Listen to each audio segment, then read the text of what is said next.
ఇది చాలా ప్రత్యేకమని చెప్పుకోవచ్చు. అండ్ ప్రధానంగా ప్రెగ్నెంట్ లేడీస్ని ఇప్పుడు దాకా మనం జరిగినటువంటి దుర్మార్గాలు చిన్నపిల్లలు చూసుకున్నాం.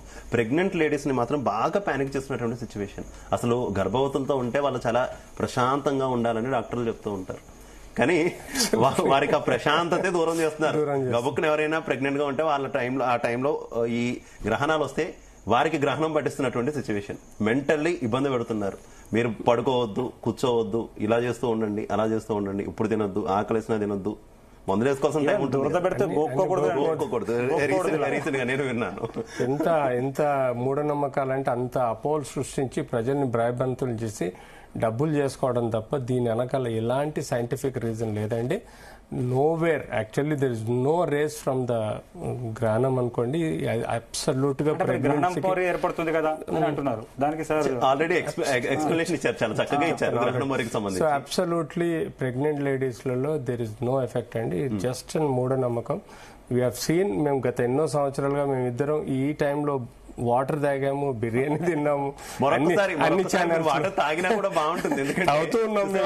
డౌట్ ఇంకా ఇదివరకు కూడా ఎన్నోసార్లు అన్ని ఛానల్స్ లలో మేము బిర్యానీ కూడా తిన్న రోజులు ఉన్నాయి, వండుకున్న రోజులు ఉన్నాయి.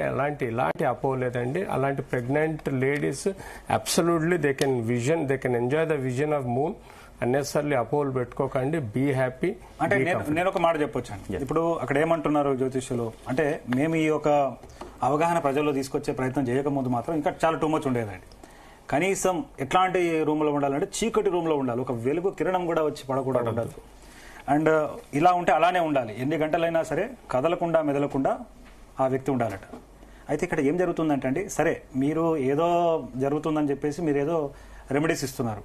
నిజంగా అలా చేస్తే అంటే ఆ రెమెడీస్ని ఫాలో కావడం వల్లనే పెద్ద సమస్య వస్తుంది. ఇప్పుడు మీరు టైం మీద ఆహారం తీసుకోలేదు, వాష్రూమ్ వెళ్ళాలి, మీ బ్లాడర్ మామూలుగా ఎంత డిఫికల్ట్ ఉంటుంది వారికి. మీరు కదలకుండా మెదలకుండా అట్లానే ఉంటే ఎంతో ప్రెషర్ పెరిగి ఎంతో పుట్టబోయే ఇదవుతుంది. మీరు చెబుతున్న సొల్యూషన్స్ లోనే తేడా ఉన్నది. మీరు చెప్పింది ఫాలో కావడం వల్ల ఇంకా సమస్య పెరిగిపోయే పరిస్థితి ఉంటుంది.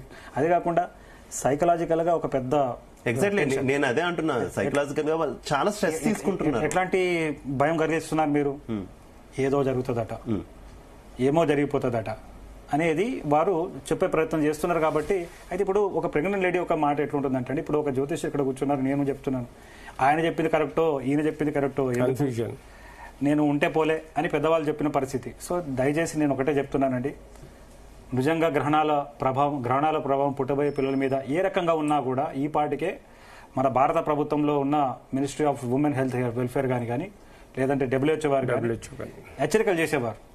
ఆ హెచ్చరికలు చేయకుండా పిచ్చి హెచ్చరికలు చేస్తుంది ఎవరు, మీకు లేనిపోని ఇబ్బంది కలిగిస్తుంది ఎవరు అనేది మీరు గుర్తించండి. అంటే నేను మళ్ళీ చెప్తున్నాను, మీరు గ్రహణాన్ని చూడకున్నా పర్వాలేదు, మీరు దైవారాధన చేసుకోండి, ఇంకేదైనా చేసుకోండి, కానీ ఇట్లాంటి ఆలోచనలు ఏదో జరగబోతుంది అని చెప్పే ఆలోచనలు అది మీ దరిదాపుల్లో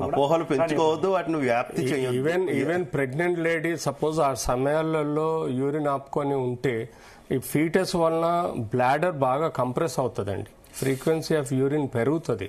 అలాంటి టైంలో భయపడి బాత్రూమ్ పోకుండా ఉంటే ఇన్ఫెక్షన్స్ పెరిగే ఛాన్స్ ఉంటాయి, కిడ్నీ ఎక్కువ సైజు ఉబ్బే ఛాన్స్ ఉంటాయి, అట్లాంటి మల్టిపుల్ ప్రాబ్లమ్స్ వచ్చే సమస్య కూడా ఉంటుంది. సో ఎట్టి పరిస్థితుల్లో ఫ్రీక్వెన్సీ ఆఫ్ యూరిన్ ఉన్నప్పుడు న్యాచురల్గా మీరు టాయిలెట్ వెళ్ళేసి క్లియర్ చేసుకోవడం సేఫ్ అండి.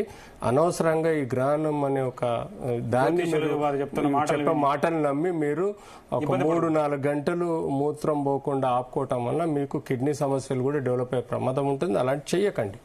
అండ్ ఈవెన్ పేరెంట్స్ ప్రెజర్ కూడా చాలా ఎక్కువగా కనిపిస్తుంది. ఒక్కసారి మీరు పేరెంట్స్ కి ఏం మెసేజ్ ఇస్తారు రఘునందన్ గారు? ఎందుకంటే చదువుకున్న పిల్లలు బయటకు వెళ్ళి చూద్దాం అన్నా కూడా అమ్మలు ఆపేస్తున్నటువంటి సిచ్యువేషన్ ఉంది. బయటకు వెళ్ళొద్దు, ఎందుకు చెప్పామో వినాలి, పెద్దలు చెప్పిన మాటకి ఏదో ఒక అర్థం ఉంటుంది వెనకాల, అదే కదా అది తెలుసుకోవాలి అని చెప్పేసి కొంత ఆపేస్తున్నటువంటి సిచ్యువేషన్. అంటే ఆ అర్థం వెనకాల ఉన్న పరమార్థం ఈ రోజు మనం ప్రయత్నం చేశాం కదా. అంటే ఏ రకంగా ఆదిమానవుడి కాలం నుంచి కొన్ని నమ్మకాలు ఏర్పడ్డాయి, అది రాచరిక కాలం వచ్చిన తర్వాత ఎలా అది అభివృద్ధి చెందినాయి, కానీ ఇవన్నీ తగ్గుముఖం పడకుండా ఇంకా ఎక్కువైపోయింది. అంటే ఈ యొక్క సోషల్ మీడియా ఒక ప్రభావంతో ఏమైపోయిందంటే ఇది ఇంకేదో అయిపోతుంది అనే స్థాయికి వస్తున్న పరిస్థితి అండి. సో సైంటిఫిక్ గా ప్రతి ఆస్పెక్ట్ ని మనం చాలా క్లియర్ గా చెప్తా ఉన్నాం.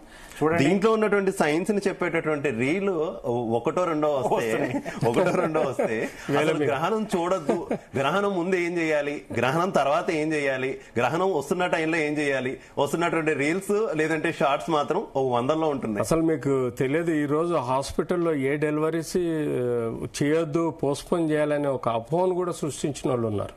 సో చాలా మంది గైనకాలజిస్ట్ల దగ్గరికి వెళ్ళి వాళ్ళు రిక్వెస్ట్ చేస్తారు, సార్ మేడం రేపు పోస్ట్పోన్ చేయండి, కావాలంటే సెక్షన్ చేయండి కానీ రేపు పోస్ట్పోన్ చేయండి, ఇవాళ మాత్రం డెలివరీ చేయొద్దు అని ఒక అపోహతోటి గైనకాలజిస్ట్ దగ్గరికి పోయి రిక్వెస్ట్ చేయడం. ఇండియన్ ఎక్స్ప్రెస్ లో ఆర్తి కశ్యప్ అని మా ఒక మీడియా మిత్రుడు ఉన్నారండి, ఈ రోజు కరీంనగర్ లోనట అసలు డెలివరీసే లేవు అనేది మీకు ఇండియన్ ఎక్స్ప్రెస్ పేపర్ తీసి చూడండి, కరీంనగర్ లో వచ్చింది. సో చూడండి ఎంత దారుణం. అంటే ఏది ఎప్పుడు జరగాలి అప్పుడే జరగాలి కదా సందీప్ గారు. మరో ముఖ్యమైన విషయం చెప్పుకుంటే రఘునందన్ గారు, ఈవెన్ ప్రయాణాలు లేవు. అప్పటికైతే కర్ఫ్యూ మీరు ఒకసారి రోడ్స్ అన్ని ఖాళీగా